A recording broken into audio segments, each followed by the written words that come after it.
Welcome to the Unlikely Historians with me, John B.J. Griffiths, Me, Johnny J.B. Bennett. and we are here today talking about the Great Fire of London. Da, da, da, da. I can't wait for today. It's going to be a good one because there's a lot of things going on with this, a lot of things, and a lot of, I'd say conspiracies. But at the end of the day, back then, could you really rely on, statistics and the number of deaths and all this sort of stuff? So I'm very interested in what talking points you've got today, if I'm honest. A lot of questions on this. Like you just say, then it's very hard because we're going back a long time, 1666. It's not very accurate, and we don't want to make this a conspiracy podcast, okay? No. But the joys of history is that it's all up for debate. I Oh mean, yeah. obviously, I can't really say that. Well, I mean, not everything's up for Yeah, debate let's because it's just literally factual clarify this. evidence. Yeah, there is actual evidence things happen in pitch. I'm not saying that doesn't happen. I'm just saying, Was but there actually a things. fire? People just have a real spiritual awakening and they just saw the great fire. No, we not tonight. Now we're talking more about in a long time ago. We're talking kind of medieval backwards. There's obviously up for debate because we haven't really got much facts. Obviously, when you go into modern history, we've got photographic evidence. You've also got all this kind of thing. We haven't got, but that's by the by. We're not doing a conspiracy, podcast. We're going to go with real, eyewitness accounts today. Johnny's got a wild card, which I'm really looking forward to hear Of because course. I'll tell you one thing: there's going to be a few wild cards in this one. I'm telling you now because there are stories everywhere. Absolutely. Absolutely. So picture this. I love this part. I want us to get us really into this now. Paint the Okay. picture, BJ. Yeah. Paint the I'm going to picture. paint it. I'm going to paint it. There was a lot of actual paintings of this anyway, but I'm going to paint one now. So you're on London Bridge. You're Yeah. looking towards the city, north of the city. Gorgeous views. Well, Okay, used to maybe be. not back then. Now we're just looking at fire and brimstone, and it is all up in flames. And to be at the 4/5 of the city was in flames. I mean, it's like the gates of hell had opened up. Well, I bet back then, because obviously we're looking now, very religious time, very Oh yeah. massively God-fearing time. They must have thought, well, we'll go into that level today. So they must have thought, this is God now. Yeah. This is Sodom and Gomorrah all over again. We're filthy, we're in the dirt, and God's punishing us. Yeah. Yeah. Yeah. Yeah. So, that's what you would have thought anyway. So you're looking in there, there's fire everywhere. Pictures show people are scrambling into the water in boats, trying to get their possessions away, trying to leave. They were homeless. There's 100,000 people were left homeless. I remember the population back then, okay? Yeah, so Yeah. much smaller population. We're not talking now, I don't know what it is. Was it now like 60? Is it how much? Is it? I can't remember. Is it now? Is it I'm 8, not 8 too million? sure. 10 million? Ridiculous amounts. Something stupid. Back then, a lot of people were homeless from it. So what I've done again, I said, I made my bullet points. I've done this a little bit in history as well myself, but also I've taken some facts because again, I don't want to be misquoting. I don't want to be. We are all about the facts here on the Unlikely Historians. Well, I mean, you Um, are. I love to misquote. I love to well, throw in a yeah. couple of wild cards. Let's get Let's people throw Prince excited. Albert. Prince Albert was in there again, even though he wasn't alive. We'll blame it on him. Yeah, she took a bit from London Museum. That was a good article on it, taking some of the eyewitness accounts, those kind of things. We want to get this. We want to get this right. So, yeah, we'll move on now. So we'll go into the first stage of it. So we're going to go. How did the fire start? Let's work our way again. Backwards. So the fire began. We're looking at about around 1 a.m. Don't know how accurate that is. Again, obviously that's quite accurate timing, but we'll Very go with it. accurate for that then.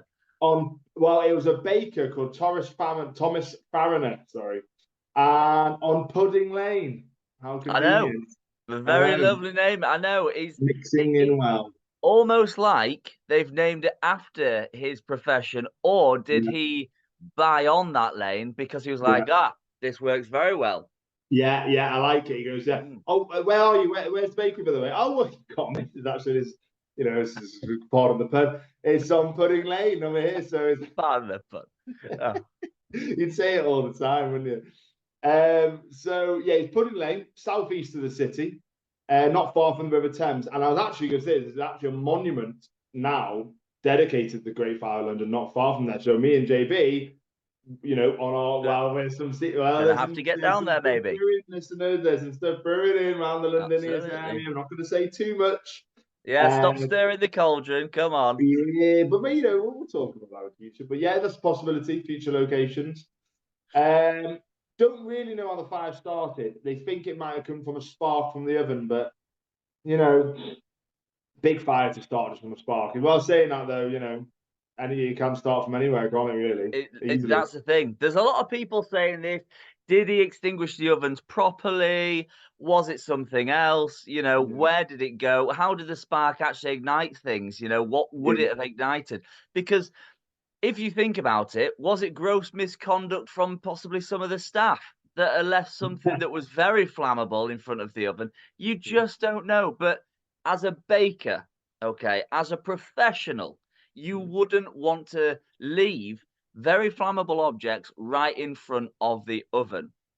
I mean, that to me sounds a little bit crazy. Well, let's be honest, there was no gross misconduct back then. And back in those days, the only thing that was gross was the prostitution. So, we will be talking about that. Every single podcast, we will talk about prostitution somehow. On Jack the Ripper, but, it'll come back. So, yes, the person who noticed the fire, this is the big one now, was Thomas Dagger, a 24-year-old apprentice. So, he's done the old, choke and woke. Sorry, I saw the phrase before, the old choke and woke procedure. I was like, oh God. What on earth is terrible way for me and the listeners? What the hell on earth is a choke and woke method? What's that? Horrendous way to wake up. It was so it's apparently, when the smoke comes in, you start choking and then you wake up. Oh no! Oh, I thought something very different. Oh, I've seen that, and I was, oh God, the poor boy in this, cesspit of a place, and he's getting choked from the smoke. Terrible. So he's noticed the fire, and he's trying to rescue lots of people. He's gone in there, he's started rescuing. He's on a man on a mission. That's what's happened from there. But maybe a question arises. He felt bad about what he did. Maybe he knew something was wrong, and maybe it was on his mind. He goes, "Oh shit, I left the blooming oven on," and then he's happy, go to sleep, and then he's all night thinking about that bloody oven. I know I should have put it off, and then it's going, and then then it hits, and he finally falls asleep, and then it's the choke and woke procedure, and then he's just, of course, then he feels bad and has to save the whole city. So, well, that's it.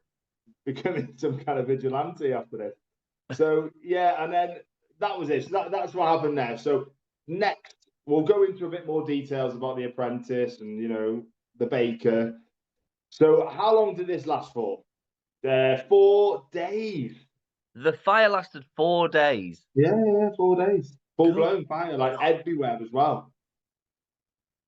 Wow. Yeah. And the thing is, back then, fire spread very easily. I mean, well, fire does spread quite easily anyway. But there was no actual safety procedures. There was nobody was thinking, oh, we'll have to do this because it's going to be a fire door or anything like that. It was all very, very rudimental sort of buildings that would just go up in blaze immediately, wouldn't it? Well, I mean, looking at the notes made here before, I mean, it was ridiculous, to be honest. The whole place was built next to, obviously all very compact, very close to each other, wooden buildings and all that. But for some reason, they had loads of oil there. They had loads of tar. They had, what else did they have there? Rope, brandy, all stored right next to the bakery in compact places. So wooden, rope, oil, brandy, tar. Oh, that's going up like 4th of July. Yeah, it's been, and it's been a very dry summer. And also that, and the most unlucky things, strong winds were coming in at the time of the fire. Oh, right. It all fell into place, isn't it? All fell into place. Yeah. This goes into it. There's a lot of people thinking, was there some divine intervention? Not really intervention, more like, divine help for the spread. Yeah, it just blasted the place to pieces. There was a quote here from John Evelyn. There was nothing heard or seen but crying out and lamentation. And what? Lamentation,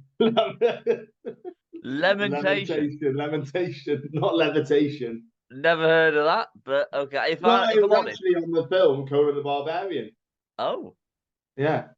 So he said like something to do with, I don't know what the speech was, but lamentation was in it. Lamentation.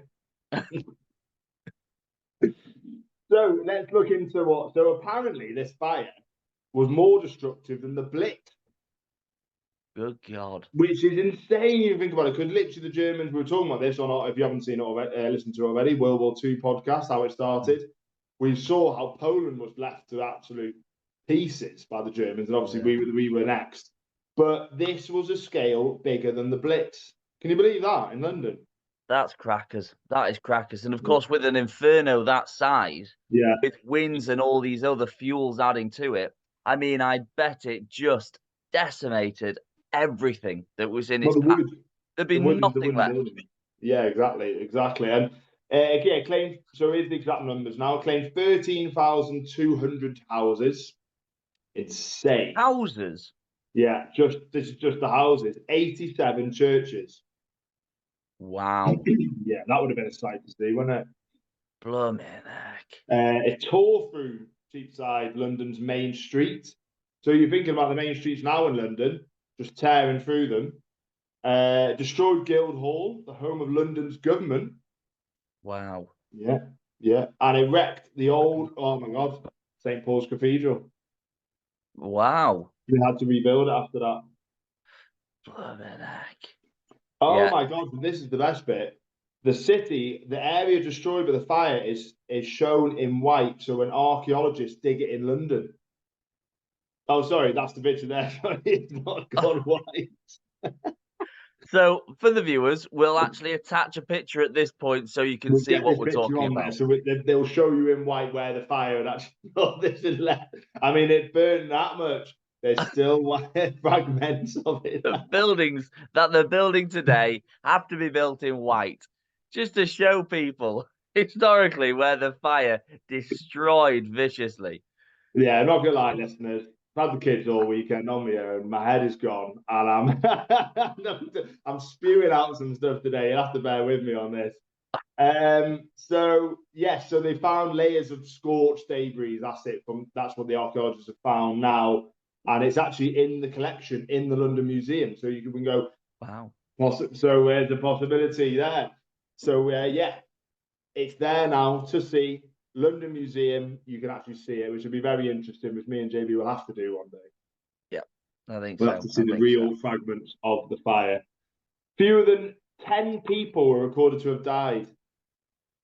Less than 10 people? Yeah, I'm sorry, right? 13,200 houses gone. Yeah? 4/5 of the place on fire. And you're telling me less than 10 people have died? I don't know how accurate that could be. I really don't. I mean, surely something as devastating as that is going to claim more lives. I mean, God forbid, I hope it didn't. But thinking about it, I mean, that's a huge amount of fire in a very condensed area, very, very heavily populated area. And, no more than 2 hands worth dead. Don't know about that. I know. And there was oil. Brandy, tar. I mean, I'm thinking now in my head, this fire's going to the next place filled with brandy. That's exploding. That's going up. Oh yeah, quicker than you can click your fingers. You're telling me someone's not gonna? And who's this guy, Thomas Dagger? What is he, the new vigilante? The Batman? Is he going to save the whole bloody city? Well, he's definitely tried. And to be fair though, only 10 people died. He's done a hell of a job. Well, yeah, but that's what I'm saying. Maybe he wrote this. Maybe he was the one that said, "Yeah, I feel really awful about this, and I've already let the bloody whole place down. We're setting the building over and leaving the oven on, and now he's having to obviously make up for it and try and do the vigilance, but he skewed the record probably." Yeah. So why didn't they? Why were they not able to put the fire out sooner? Because 4 days, did you say it was going on for? Yeah. Right. Why couldn't they put it out for sooner? I know, clearly firefighters back then were nowhere near as advanced as they are now and stuff, and it was just bales of water, I guess, wasn't it? Don't think they had any firefighters, mate. So it was just people with buckets of water. Yeah, literally. So it was quite close to the river, though. Yeah, so you could obviously maybe do a chain gang kind of thing. Mm. But they were already in the river, mate. They were all in there, blooming Fleeing. splashing around, trying to get out of there. Well, I don't blame them. That's the first place I'd be, straight in the Oh water. yeah, safety net. Well, saying that, I'd rather don't know what way I'd rather be in the bloody middle of a fire or the River Thames. Bloody hell. That's a good Disgusting. point. Filthy Yeah, area. yeah, Well, it yeah. definitely was back then. Definitely was back Yeah. then. So I'm Oh, not the saying it sewage. is now. I'm not Yeah. saying it is now. Nothing against the place. Think it's lovely. But back then it had been terrible. Well, the River Thames is probably just as bad as it was back then, probably. Well, okie dokie. Apologies. Yeah, Apologies don't to mind. anybody listening who took offence to that. Yeah, don't worry. You keep drinking your tap water in London, you'll be fine. Don't worry. You're just as bad where you are. Yeah, literally. Yeah. So, okay, so they couldn't put it out for 4 days. How Yeah. did they get it to stop? Or did it just die down itself? Well, we'll get to that. We'll go. So, 100,000 people left homeless. So, that is unbelievable, isn't it? So, yeah. How did the Londoners react to this? Well, bloody, I bet they reacted badly, I'll tell you that. One of them described it as exceedingly great confusion and throng of people and quantity of gross and bulky goods turned out into the streets and lanes. Well, I bet there's a lot of confusion. There's a bloody big fire going on,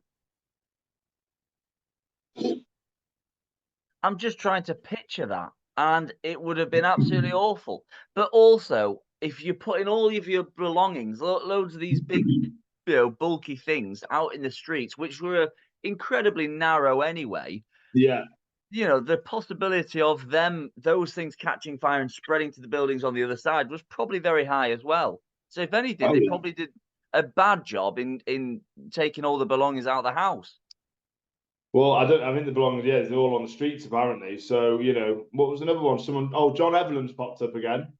They hardly stirred to quench it, so that there was nothing heard or seen. Oh no, the lamentation. It's right, it's the same crow, so I saw before. He just pops up all the time, Evelyn. Yeah, in the days after the fire, Londoners wrote revealing letters to relatives and friends describing the disaster. Oh God, Henry Griffith mentions looting during the fire. Someone just Well, stealing. I mean, it's I classic, can isn't it? understand that. I can understand that. If there's a huge amount of chaos going on, thieves will be thieves. That's the Yeah. thing. And we've seen it before. It's not going to be the last time we're going to hear of it. But if there's a lot of chaos going on, there tends to be people that take advantage and they'll go out and do things like this because people are going to be less aware of what's going on around them if they're dealing with a hellfire blaze. Yeah. Yeah. Fire and brimstone. It's not good. So the fire. So how did this start? This is the question you obviously asked before. So yeah, there was definitely no fire brigade at the time. Local people just clubbed together. The parishes kept water buckets and hooks. I mean, it's quite interesting actually. You used to have parish. We did this in history last year. Actually, parish constables. So you'd actually have the police were run. There was no. We learned about when the Met Police kind of were made. And before that, it was all parish constables as well. So the parishes had a lot of the local power, So obviously, it would have been like kind of the policing, the fire, the fire, and putting out the fires. Because I suspect at the time there would have been quite a lot. You know what I mean? The local areas, like we just said, then there's wooden house. All of it was wooden house, very close together. Doesn't take much obviously to start it off. So you can imagine back then. But obviously, probably on the other hand as well, because they were so close together and everyone was so compact, they would notice it quick as well. Yeah. You know what I mean? As in, like, start, like, saying, getting it, everyone would join in, I mean, pretty quick, especially if Yeah, knew where pros the and buckets cons. were. Pros and Yeah. cons, I guess. That's the Yeah. thing. So, so they kept buckets and hooks to pull down buildings to slow the fire. Right. Some actually had, oh, wow, simple fire extinguishers, which work like a syringe. Wow, that's incredible. And they've got one wow, that's amazing. We'll have to get these pictures up, guys. Yeah, it looks amazing, actually. Yeah, it's cool. They've got that in the museum as well. So the very first one of them. So that's pretty cool. So there was the Lord Mayor at the time called Thomas Bloodworth. He checked the fire soon after it started, thinking it's not serious. He thought this was not serious. He went back to bed. No. So the mayor of London went back to bed. Well, some things never change. As the fire got worse, firefighters did pull down some houses to slow the fire, but the fire spread too quickly. So this mayor, who was obviously absolutely useless, you know, you'd think they'd probably learned their lesson, London, but obviously not. And then, yeah, the fire just spread so quickly. So it's absolutely awful, isn't it? I mean, that's just classic, that, isn't it? I've Someone also heard that they use gunpowder to try and blow up some buildings to try and to try and slow it down a little bit, or like a very elemental stage. No, you're right. I'm just laughing. You are right. I'm just laughing my head off because that just sounds ridiculous. It does, doesn't it? It actually does. Oh my God, love that. So, right, we've got an absolutely insane fire here now. It's out of control. Right, ideas, quick, guys. Come on. Brainstorm. Okay, right, we've got a cannon here. Let's set the cannon up and we'll absolutely blast the place to pieces, and that should stop the whole fire going. Oh, yeah, great one. Who had that? Well, they did it. So whoever said it with confidence. I think that was a good contributor, to actually stopping the fire was the gunpowder plot, shall we say? Oh, well, let's not mix those two in. But no, apparently though, the wind stopped as well. Oh, so the wind slowed down. So was it the gunpowder, or was it that the wind just stopped and they were able to manage it more? well, yeah, fair enough. Yeah, absolutely. You've got Yeah. to think about how much the wind can affect things like that because, especially with fire, it can create like an inferno sort of effect, where it burns so much hotter. So, when you're trying to start a fire in like your log burner or, your chimney outside sort of thing, and you're blowing on it, you can feel the blaze of it, and then that will start if there's a constant wind, it's going to spread like nobody's business, especially with wooden buildings and stuff. So I imagine that was a huge factor with the wind dying down, definitely. Yeah, it's got to be contributed to it as well. And yeah, I think there was also a combination probably of things they did, and then the wind dying down. Like I said, that's just helped it all until, like I said, just been able to manage it more. So the king at the time was Charles II. He was an absolute waste of space, and he.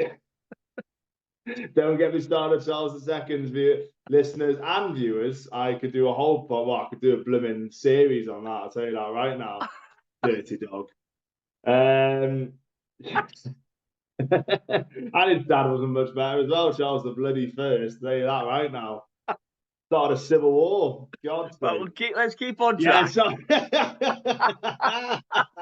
on. We'll do some monarch podcast. Don't worry about that. So Charles II, anyway, he was the king. He was on the throne at the time. The king commanded the Lord Mayor to spare no houses, just to pull them down, get rid of them all. During the fire, Charles rode through the city, giving out some money to persuade people to fight the flames. Well, that was a bloody answer for everything, wasn't it? And afterwards, he ordered. I've got a vendetta against Charles II. Don't worry about that. Afterwards, he ordered bread to feed the homeless and asked people in the surrounding towns to house them. Wow. Yes. I mean, there must have been a lot of people. Well, as you know, all of those houses burned down. What was there, over 100,000 people homeless? Yeah, homeless at the time. Yeah, that is a huge amount, and he was relying on just the goodwill of people to say, right, yep, pop on in, you can live at ours for a while. Yeah, that's it. That's what he was doing. Yeah, and he did a National Day of fundraising for London as well. So he's obviously tried to build some charity for it. But he just did it for himself. That really, he's a narcissist, so he's probably just making himself feel better. Well, there's a lot of other people in history who've done a lot of work for charity. They didn't seem all they seemed, did they? In reality. So, So moving on. So then we were speaking about the kind of spiritual side of it before, and obviously you're saying that, God punishing us. So yes, a lot of people did think that Londoners were being punished. Do you know why? You're not going to believe this. Go on. Eating too much. Eating too much? Yeah, yeah, What? yeah. Well, just So, you're gonna have to explain that a little bit more. Is it what eating too much? well, Well, eating why? too. I mean, if that was the logic today, the blooming whole country would probably be in bloody inferno. So, that's all that thing's about. So, who was blamed? Thomas Fariner escaped the blame. So, he was, yeah, he was in some big suspicion for, but he escaped the blame. That was the actual baker, wasn't it? Yeah. So that's Yeah. the original baker. So he escaped it. I suspect going back quickly, so to the being punished kind of thing. They were very, at the time it was kind of it was weird actually. It was post Puritan time because the Puritans they were under Oliver Cromwell, so he was just before Charles II became king, and it was a very very very religious time. So strict, and I'm talking super strict. Oliver Cromwell cancelled Christmas because he believed it was pagan. All this kind of stuff was going on. He tried to blow up cathedrals because they thought they were idols. So this was just before that time. So when Charles II came in, he made it, changed it completely, made it very gluttonous, the country, made it having like parties. He went well away, brought it back to Catholicism from the Protestant religion. So he changed the country a lot. So people, started like kind of moving away from that very religious period. Still, people were religious, don't get me wrong, but they weren't as strict kind of thing as that Puritan time. So you can imagine in this time, this fire happening and people thinking, oh my God, we've gone away from this time, we're too gluttonous, we're eating too much, we're drinking too much, because that kind of fits all in together. So you can imagine these thoughts going round people because they did really think like that back then. A lot of it was brought back into that. Is God punishing us? What have we done? They'd always blame themselves first, and maybe like literally a natural cause. Of a fire starting. So that's trying to get into that mindset is very different. So go away from kind of our modern mindset of how we are now. That is a very very very different time and a very different way of thinking. So you've got to kind of bring that into it as well. So it might sound a little bit silly, but that's the real kind of thought process of the time. Right. Okay. I get you. Right. Yeah. So, who else was in the limelight, the firing line, for this fire? Pardon the pun. France. France, straight to France. They were suspected, and so was the Netherlands because England was at war with them. The Dutch. Yeah, yeah. So yeah, I suspect the French more, to be honest, than the Dutch personally. Right. Okay. Okay. I'm not blaming them for the track record of France and England, a war and all that. You probably put it more towards them than Netherlands. Right. I see. I see.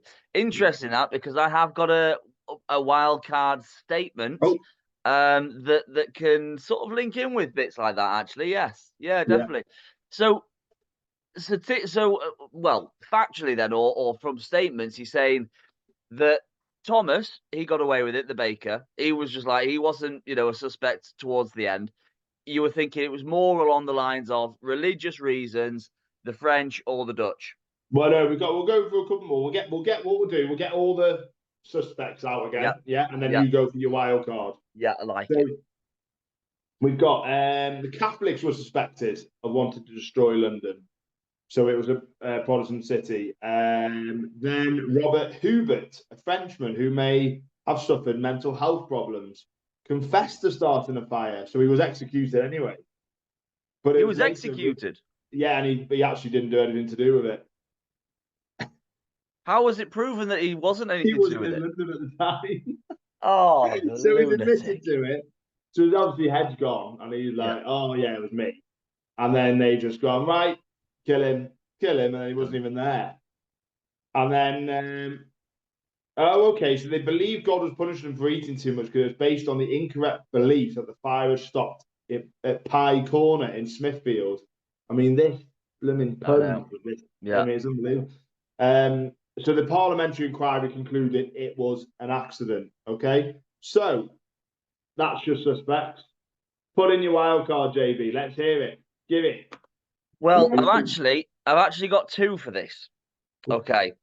So the first one is another religious belief because Pye Corner, there was a certain area there that prostitution was legal. And some of the properties there that were housing the prostitutes and allowing it, so brothels and things like that, they were destroyed. And all of a sudden, the fire stopped. So a lot of it, well, there was a lot of conspiracy theories about the whole, God was punishing the lustful, the sinful, for enjoying the ladies of the night. So that's one way of thinking about the religious side. The other side of my wild card is, and this is to do with your French and your Dutch there, that a lot of people say that the maid was the first actual victim of the fire, who was Thomas Farriner's maid, who was he was clearly, like you said, the king's baker.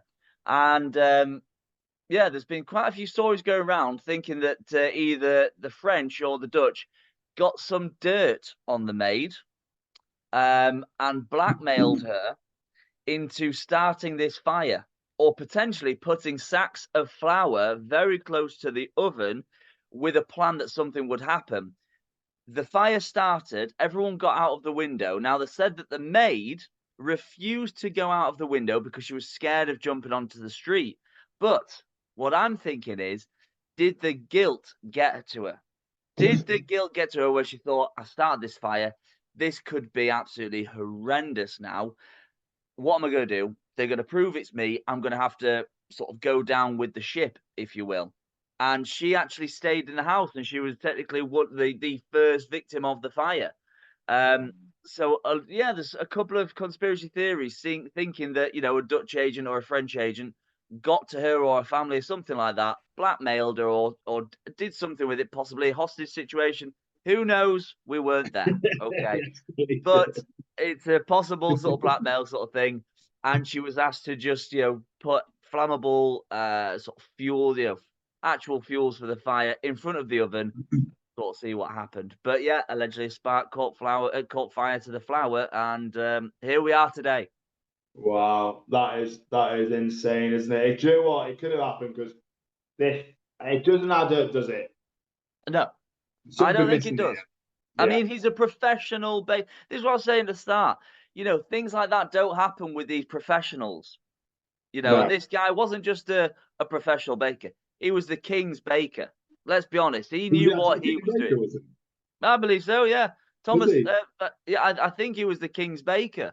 Wow, that's insane. I mean, that could be another wild card moment that I've just made up. I don't know. Like we said, everything's up for debate. Yeah. The king's baker, the bloody candlestick makers next door. And but yeah, that would have got it like a yeah. So how was it? I mean, I love that. I thought it was a really good point you made there, because there were agents going around, popping around places, and there's blackmail going all over the place. So it's very, very possible something like this could have happened. Very interesting, and I think we'll have to definitely, like I said, view the evidence in person. At some point, and then we can actually deduct a little bit more. We could probably tell you exactly, to the listeners, this is exactly what happened. Who was to blame? We will find that out. Yeah, we will. Maybe not in the next podcast, but we'll know. We'll dig. Yeah. We might physically dig if we can get under some places. Never know. We'll find some fragments of this, and we'll get straight to the DNA department of our studios. Oh God. So next one, great topic. How was it rebuilt after? So they did say at the time that at first it was going to completely build just a brand new city, from scratch. But they actually did build on most of the foundations of the old city. So what you see as London today is pretty similar, actually, a lot of the streets to what they would have been back then. So they did just kind of build on top of it. I know. Interesting, actually, but there's a couple of cities that I can go to. Edinburgh as well. You can actually go to underground Edinburgh, where they built on top as well. I wonder, actually, I'm not sure if you can do that in London. I'm sure you must be able to do that. Something we need to look into. Well, that's something else we'll look into. If the listeners / viewers do know if there's any London underground places, please comment on this. That'd be really good. Or leave a message for us, whatever, because that'll be really interesting to find out. We won't do. But don't message us just saying, yeah, it's called the London Underground, because we're not those type of guys. Come on. So broken away here. The fire was, so it was a chance to change. It went from being these very close places, narrow places, the streets, to be a bit more open, which is, they learned their lesson, I think, a little bit there. So they rebuilt all the old foundations, and they obviously wanted to make it more kind of fire safe. So and then 1676, almost all of the damaged area had been rebuilt, and slightly wider streets. Wooden buildings were rebuilt in brick or stone, and then obviously St. Paul's Cathedral rose out of the ashes to what like it is a phoenix. Today. Yeah, to what it is today. So let me ask you, in your sort of knowledge of history, 1676. Over the next couple of years, would you say there was many advancements in sort of, ways to extinguish fire? Clearly, you're going to say water, but I mean, was there any new sort of devices made in that time frame which helped contain fires that broke out? Yeah, well, you're working your way up to the Industrial Revolution style that around this time, and not very early place there now, not there. But as you're going through to kind of like the 1700s, you're moving into the realms of the Industrial Revolution era then. So it's not quite there, but you're nearly there. Do you know what I mean? As in, like, that's when steam, the steam obviously trade, everything that got invented. So inventions were just, flying through at this point. Yeah. We really grew as a country, and we obviously learned in history ourselves kind of how the police was made. You're talking all the services, the fire service, all those kind of things.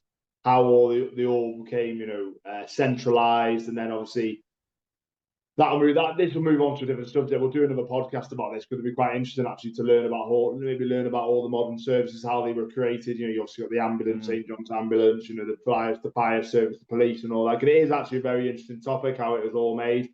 But yeah, you are working yourself into this point now, into the start of because there's the Industrial Revolution. But at the time, cities were still quite small at this point. People still lived very rural, and there was a lot of farming still, mostly farming at this time. As we got into the Industrial Revolution, people went to cities en masse, you know what I mean, for jobs, obviously, because that's how it all changed.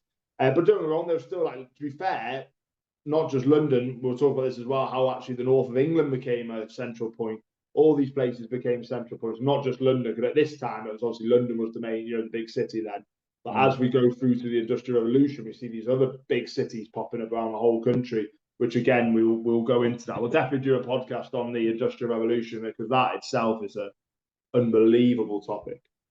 I was going to ask as well, off the back of the fire, do you feel that other cities sort of took the sort of warning that actually, we've built this and we're very susceptible to having this fire that could cause chaos in our cities, your Leeds, your Manchester, your sort of Birmingham, that sort of thing, or any other cities that thought we're going to have to rethink this and start rebuilding or reshaping the streets?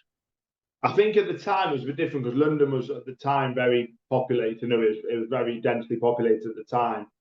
As we did on last week's podcast, we talked about Jack the Ripper kind of thing. The city was massive. It built up huge points at this time, so it's very different. So I'm not sure maybe exactly at them because I'm not sure they would have been as densely populated. London was at the time. As it went on, we're talking like again through the Industrial Revolution time. These places like Leeds, Manchester, all those places, Glasgow, they would have become definitely aware of that. You know what I mean? As they were growing fast. The problem actually came then not necessarily with fires. The problems came with kind of pollution and stuff like that. The towns, the city people, it was horrible. The rivers, all those kind of things. So that became more of an issue than the fire kind of safety. You know what I mean? So that's from the Industrial Revolution. So, and again, we will do a podcast about that time and about the growing city. To be fair, we could, we're going to do lots of these. So we could even do. Which a lot of you listeners probably love, actually. It might be your home city. We'll actually talk about certain cities who went from nothing to being these insane, we learned this in history last year, these amazing centre hubs of industry. And, for example, Barry in South Wales, the place, Barry, that was the hub, is the biggest exporter of coal in the world at one point. Yeah, so again, So we might bring these towns, you might live in these towns or cities, listeners, and then you might think, oh my God, that's, I'm from there, so I live, or that's where I grew up, or that's where I was born. And we'll do a whole podcast on that alone, you know what I mean? So we'll talk about these, how they develop, definitely. It could be quite good, actually. So the viewers and things like that, the viewers and listeners, if you want to, just put a little comment in, just saying where you're from, or your nearest city, and we'll look what we can do there. Because it'd be quite interesting to learn a little bit more history about it. And you might know things that we won't. I mean, I definitely won't because I'm useless. But BJ, you might not know some of these. Little factoids about cities and stuff. So it'd be really interesting if you, if you guys wanted to get involved, put a little comment on there, put your nearest city and maybe a little fact that you know about it. That's a bit of a wild card from my side. Yeah, get some wild cards, and it'd be really interesting to listen to that because we're all for that as well. Commenting, messaging, saying I'd love to learn more about this, or I'd love to listen, hear about this, and maybe you've done a museum recently, or you've done, you've gone somewhere at points of interest, and you've gone, do you know what? I'd like to know a bit more about that, or anything. Just comment, message. We are here to help. Really, we are here to give you history facts that you've never been given them before. Well, I feel educated about the Fire of London now. I'm not gonna lie. I feel like I know a little bit more about it, which is good. And of course, I hope my wildcards entertain some people out there. Oh, they love it. And the thing is, this one, it's the Great Fire of London. It's hard because when we do more of the modern ones like Jack the Ripper, and we've done World War II, the last two of them, it's so much more to go through, as in regarding back print off at the time, statements we had with Jack the Ripper. We had even a picture. There's actually a picture there was of one of the bodies on Jack the Ripper as well. And then World War II, obviously, film, video recording, everything. We've got it all. When it comes to the Great Fire of London, this certain period, it is tough sometimes because you have to really dig and look through. That's why we didn't want to get anything wrong today. We were getting some good records, and it is a bit more difficult. But we went through it. We got what we did. We got the statements. We got the eyewitness accounts of the times. But we got there. We got there. Exactly. We haven't got as much in abundance to go through. No. Well, perfect. Again, thank you very much for joining us. Us being the Unlikely Historians, me, Johnny J.B. Bennett. And me, John B.J. Griffiths. So, join us again next time. See you later, guys. See you guys.